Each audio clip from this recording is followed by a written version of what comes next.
Hello, my friends, and welcome back.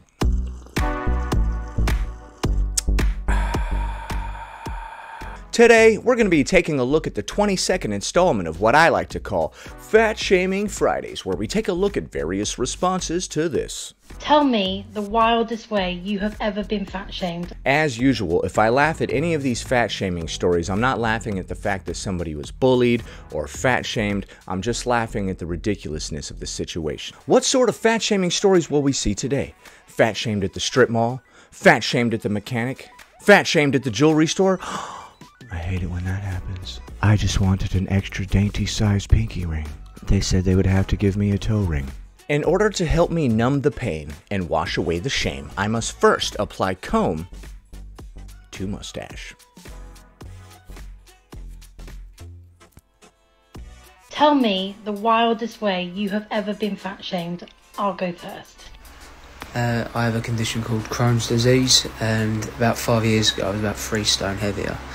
Okay, so you were about 3 stone heavier 5 years ago. For my United States viewers, 1 stone equals 14 pounds. And I was seeing my gastroenterologist, and he was saying to me, he said that Jake, you're the only patient that I have that's not malnourished.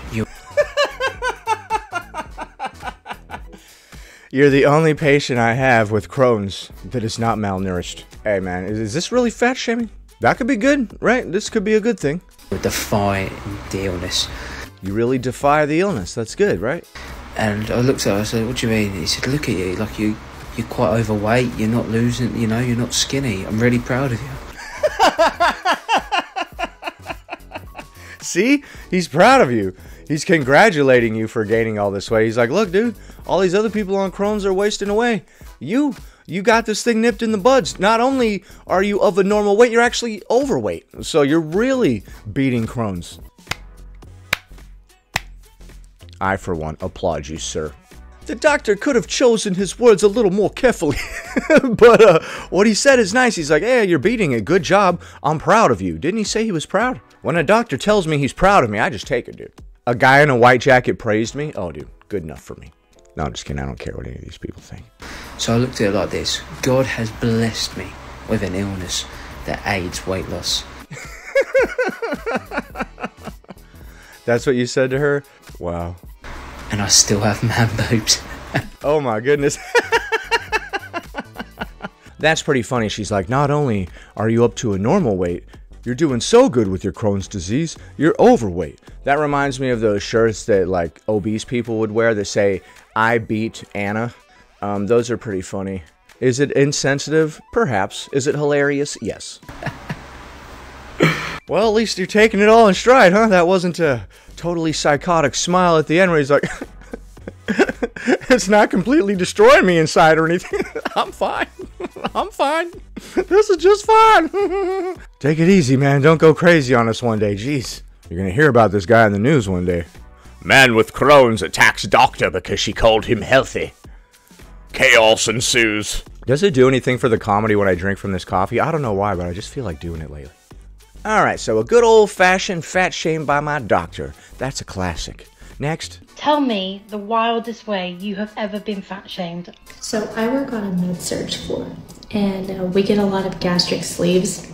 Okay, they work on some kind of surgery ward. I couldn't hear what she said, but they do a lot of gastric sleeves. That come through our floor, and we had this one lady in a room. She was terrible. She was mean to the nurses because she wasn't getting her way. She was mean to the PCTs. She was mean to all of us. Can you imagine going to get a gastric sleeve and then being mean to everybody, like all the nurses and stuff? This is crazy. Dude, I won't even get the slightest bit of an attitude with the waiter or send the food back because I know when the food comes back, it's going to have spit in it. So if I'm about to be put to sleep and you guys are going to have free access to my unconscious body and all these surgical tools and stuff, I don't know, man. I'm not going to get an attitude with you. The last person I want to anger is the person that is towering over my asleep corpse with stabby tools, bro. Stop. Like they're like, oh yeah, you want to get an attitude? Whoops, I accidentally snipped a little too much. Like, dude, people are crazy, bro. People are crazy. Be careful out there. So I have to go in there because She wasn't wanting to follow the rules, like at all. Like wasn't wanting to follow the rules. When you get a gastric sleeve done, there's all these rules you have to follow. She was on her second one.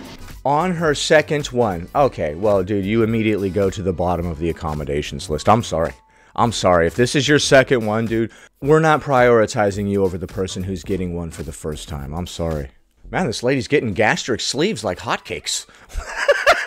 She gets a gastric sleeve, doesn't follow any of the recommendations, loses weight for like a month, and then it all comes back because she's not following the recommendations, and then she just goes, gets another one. She's had like 6. That tells you anything. That does tell me something. That tells me a lot. So I go in. That tells me that you should not be getting another gastric sleeve. It tells me that you need to work on your diet and exercise, which, by the way, can help you lose weight. You don't need a gastric sleeve. If you get a gastric sleeve or a stomach stapling or any of those sort of bariatric procedures, you're going to have to change your diet completely and immediately. And if you don't, you will gain all the weight back and you will have thrown all of your money right in the toilet. So perhaps you could just change your diet and lose the weight that way without paying for any crazy surgery and without having all this excess skin, because when you lose weight that quick like they do with bariatric surgery, you have more excess skin than if you had lost it through diet and exercise. You'll still likely have some excess skin if you were very, very large, but if you lose the weight in a slow and natural way, you will have far less loose skin.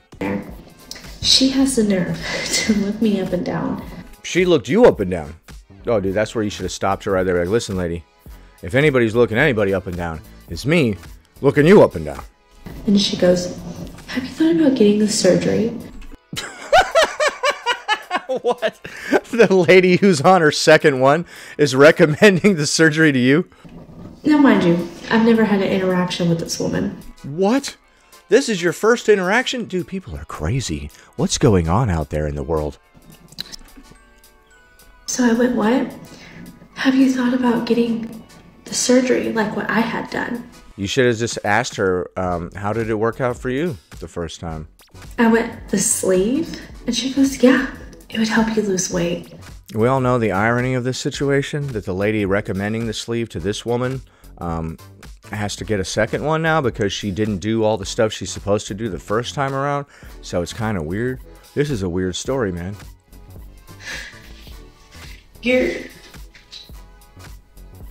Yeah, I don't know if this is gastric sleeve territory. Honestly, I don't think this is gastric sleeve territory. I'm not trying to say like what is or isn't worthy of a gastric sleeve or whatever, but dude, yeah, I don't think you need a gastric sleeve. Just a little adjustment to our lifestyle. You're gonna tell me that I need to lose weight? Whether or not that is true is a moot point. You don't need a gastric sleeve. I can tell you that. Like, if you do want to pursue some sort of weight loss, I would say just a simple lifestyle change. Yeah, I've had other ones happen to me too, but that one sticks with me the most. I love the hypocrisy of that. And I love when fat people call other fat people fat. The best one is when a fat man calls a fat woman fat and doesn't see that he is fat. That's a weird one. You see that a lot. Have you ever seen that?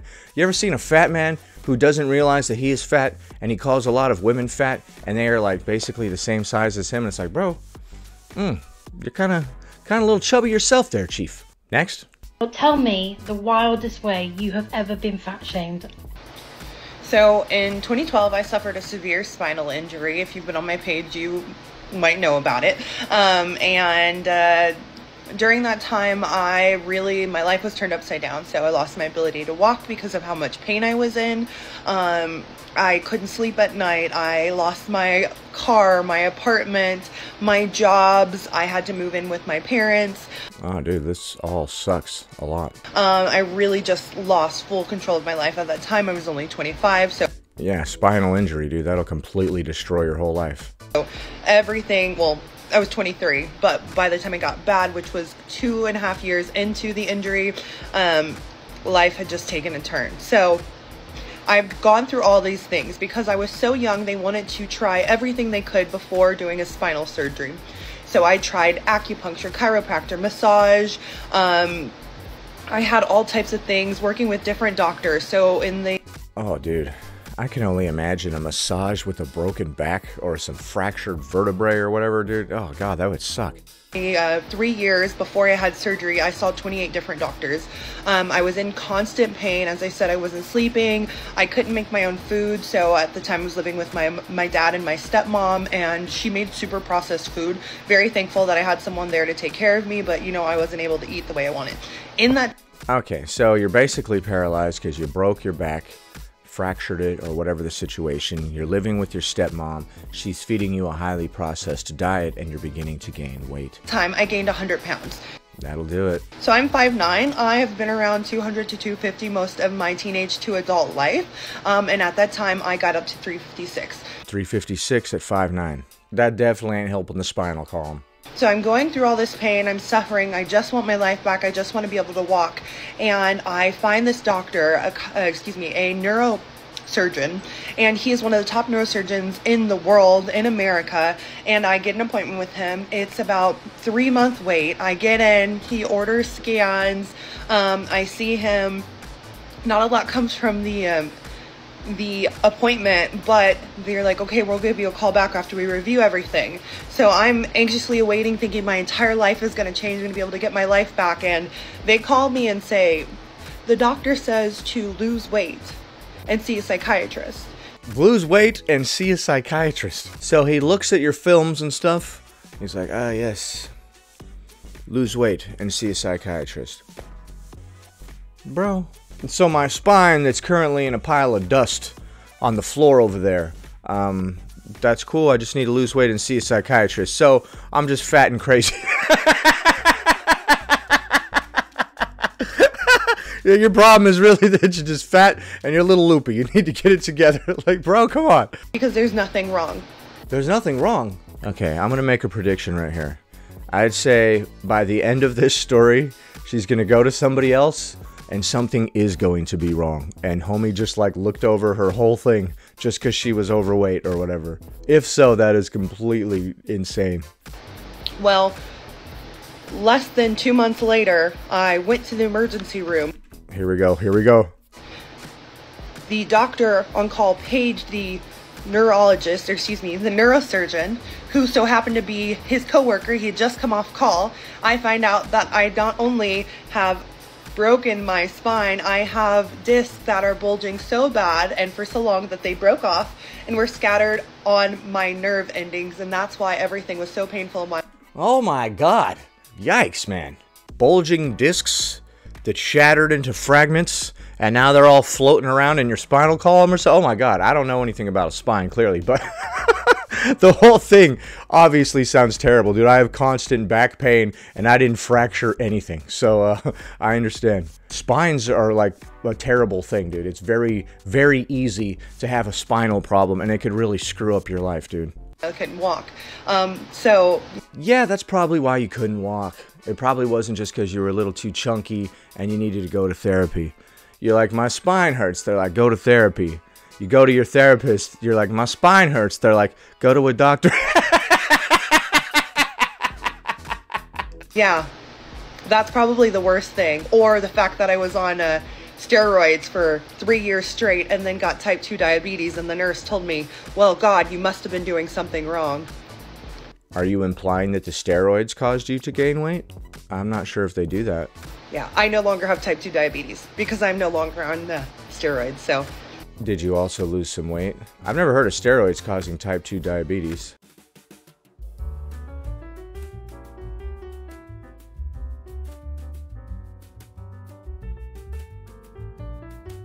That's my fat shaming.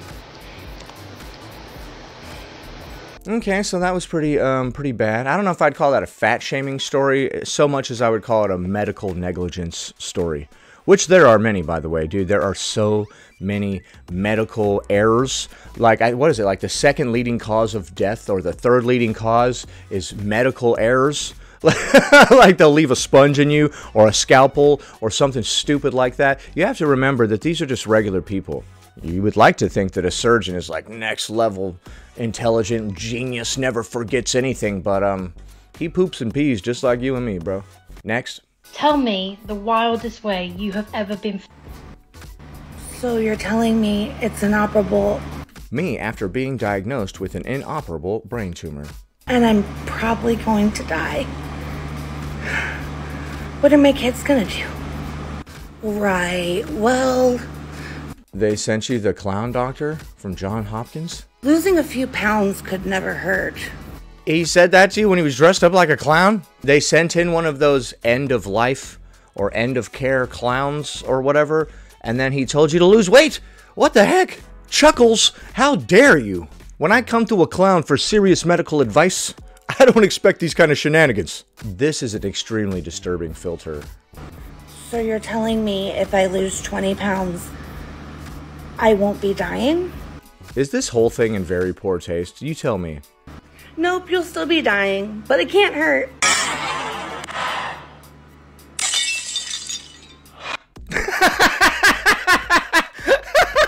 All those effects at the end, dude, what the heck? Damn, we got Miss Video Editing Professional over here. You laid it on us at the end there. So you have an inoperable brain tumor, and the situation is quite dire.